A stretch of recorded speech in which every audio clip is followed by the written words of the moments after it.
l'occasion de m'adresser à l'orée de 2024 à mes parents, à la communauté Mahi tout entière, qu'elle soit à l'intérieur du pays ou à l'extérieur, qu'elle soit de la diaspora ou dans l'au-delà, puisque certains sont morts, mais pour nous, les morts ne sont jamais morts.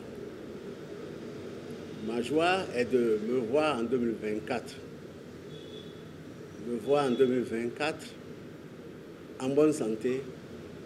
Si je dois dire quelque chose, c'est de souhaiter à tout le monde une très bonne santé pour 2024. Que parents, enfants, grands, petits, tout le monde se porte bien. Et quand on se porte bien, on a le bonheur. Et quand on a le bonheur, on vit mieux. Nous souhaitons que la communauté Mahi se porte bien. Que tous ceux qui ont des vœux de réjouissance, de réussite, puissent voir ces vœux s'exaucer. Et que Tout-Puissant nous aide à traverser la période de 2024 et que tout le monde se retrouve sain et sauf et en très bonne santé. Enfin, 2024 soit au 31 décembre 2024 pour attendre les vœux de 2025. Mahi Wendo a fait l'option depuis 1998 de faire un festival tous les ans, sauf vraiment rare exception. Si de 1998 à 2023, on a pu organiser 22 éditions, vous voyez que la rotation annuelle est plus élevée que les ratés. Et les principales ratés étaient dus surtout à la période de Covid qui nous a fait perdre 3 ou 4 ans. La 23e édition aura bel et bien lieu et ce sera dans la zone Glazoué et particulièrement à la place Mahi Wendo de Thion qui est dans la commune de Glazoué. Cette édition qui est la 23e se déroulera en communion avec toute la communauté Mahi du Bénin, du Togo et de la diaspora. Et ceux même qui sont à l'international, tout le monde est attendu. Les préparatifs font très bon train. Le tissu est déjà arrivé. Il est encore au port, bien entendu. Il n'est pas encore sorti. Nous avons espoir que d'ici à 2 semaines, que le tissu sorte. Et quand le tissu va sortir, on le mettra en vente. Donc, c'est assez préparé. On a tenu seulement hier une réunion de la plénière pour voir un peu comment les choses, qu'est-ce qu'il reste à faire. Nous avons retenu qu'il y aura beaucoup de choses de nouveau. Nous avons retenu que le festival va avoir lieu vers la fin du mois de mars. On n'a pas encore fixé parce que de manière précise, tant que vous n'avez pas encore les tissus sous la main, on ne prend pas le risque de fixer. Mais elle va avoir lieu soit à partir du 15, soit à partir du 22 mars. Et ça, c'est presque sûr.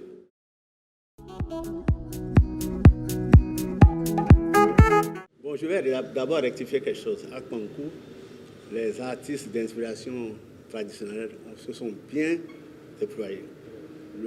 Toute la journée de vendredi s'est bien passée. On a vu les artistes locaux, on a vu les artistes de musique moderne. Vous avez vu ce concert très, très animé et qui s'est déroulé jusqu'à 3h30 du matin. Le samedi, tout ce qui était prévu, ça a eu lieu. Les artistes d'inspiration traditionnelle, ceux qui ont fait de Toba, de Tchengoumé, de Atingou, les artistes de grand nom, tout ça s'est bien passé. C'est seulement au soir, disons, le dernier concert qui devrait avoir lieu la nuit, de samedi à dimanche, qui a été perturbé parce qu'il y a eu une grande pluie qui a soulevé les bâches et a bouleversé beaucoup de choses. On a dû abandonner parce que le temps de remettre tout ça, ça ne pourra plus, le concert n'aura plus lieu. On a dû abandonner. Mais effectivement, c'était dû à la pluie. L'année dernière, on avait commencé le 14 avril.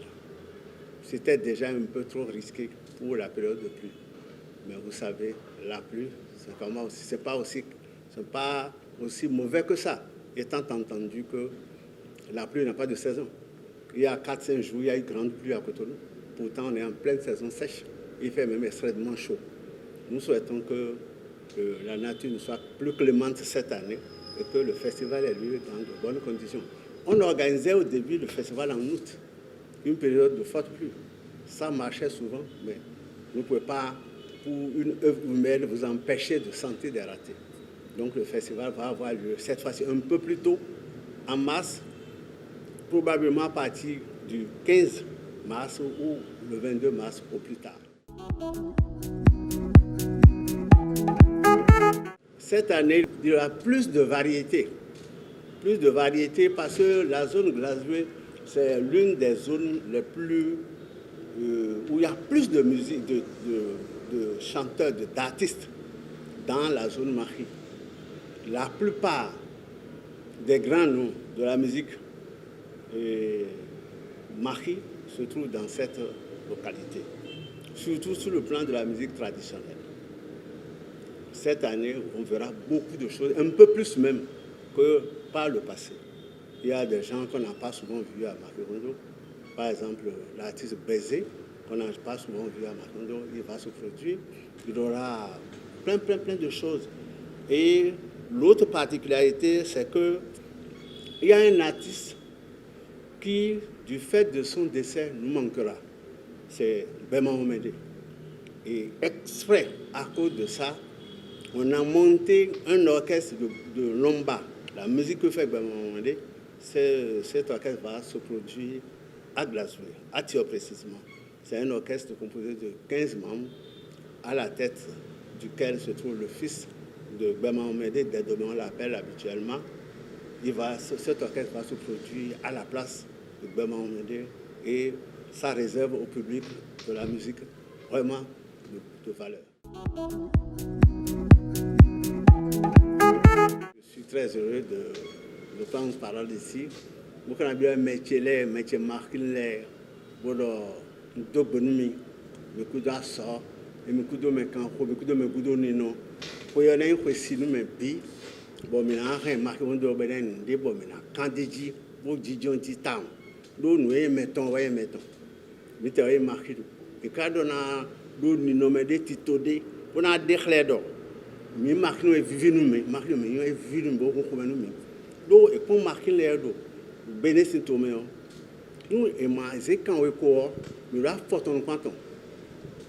18% de la population du Bénin sont marqués. C'est important.